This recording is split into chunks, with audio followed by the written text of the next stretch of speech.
le couple et tout.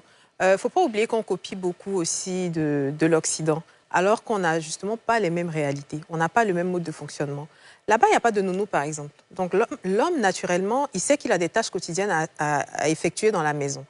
Et on ramène ça ici sous le couvert du féminisme en mode maintenant que je paye telle facture, toi tu dois faire la vaisselle, tu dois sortir la peau. Alors qu'on n'est pas du tout dans le même contexte. Donc si, quand on a envie de faire une lutte, encore une fois je reviens dessus, il faut tenir compte de l'historique, de l'endroit où tu te trouves, notamment l'Afrique, qui a ses codes, qui a eu pendant très longtemps sa façon de fonctionner. Et pour que ça change, c'est progressif. On va doucement. Et quand on va, c'est vrai qu'il y a, comme Isabelle le disait, il y a des lanceurs d'alerte, donc eux, ils sont un peu plus fougueux, ils envoient les problèmes avec un peu plus de force, avec un peu plus de voix, il y a ça. Mais dans notre quotidien, par exemple, je vais parler de l'intérieur du pays, notamment de ma zone dans le Nord. À un moment, les femmes n'étaient pas scolarisées parce qu'on estimait qu'elles vont aller à l'école pour faire quoi? Elle doit rester à la maison pour apprendre à cuisiner, gérer un foyer.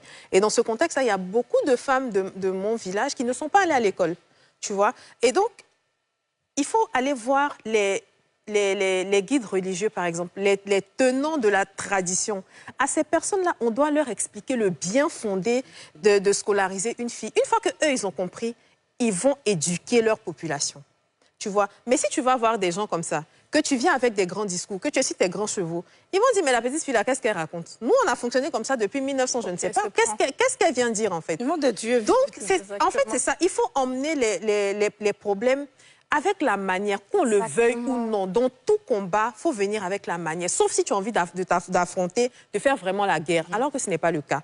Quand eux, ils sont au courant des biens fondés, par exemple, de l'excision, des choses comme ça, quand ils savent, c'est eux qui vont faire même qui vont prendre à bras le corps le féminisme pour expliquer à leur population, attention, vous faites du mal aux femmes, vous êtes en train de les dégrader, etc., etc.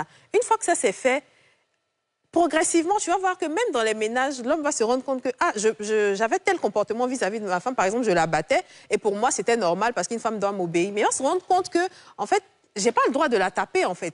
C'est un être humain, tout comme moi, dans son intégrité, et un peu, on va y arriver. Mais quand on vient et on veut faire ça brutalement, comme ça se fait aux États-Unis, parce qu'ils ont une base qui est déjà là où, par exemple, l'homme fait ceci, l'homme fait cela, ils ont déjà cette base-là. Donc, quand on va emmener ce discours-là, on le fait avec plus d'aisance, ce qui n'est pas notre cas. Donc, il ne faut pas oublier notre contexte et la façon d'emmener les... Mais je vais te dire quelque chose. Ce que tu as dit, non, elle a dit deux choses. Ce qu'elle dit est vrai. À 100%, moi, je suis d'accord avec elle. Je vais même donner des petits exemples. Quand un homme vit en Angleterre, qui vient marier une femme en Côte d'Ivoire, qui l'emmène en Angleterre, elle se rend compte que la femme a plus de droits que l'homme. Parce que c'est un royaume, c'est la reine, les enfants et les femmes là-bas, c'est où on n'y touche pas. Mais la femme, là, je ne te donne même pas 3 mois qu'elle commence à marcher à sa copine. Mais c'est fini. Elle quitte la maison, mais elle chasse le monsieur de la maison pour rester mince, isolée, pour pouvoir s'imposer, avoir sa maison et puis les biens. Mais ce sont les mêmes femmes africaines qui ont vécu l'éducation africaine, mais arrivées là-bas, qui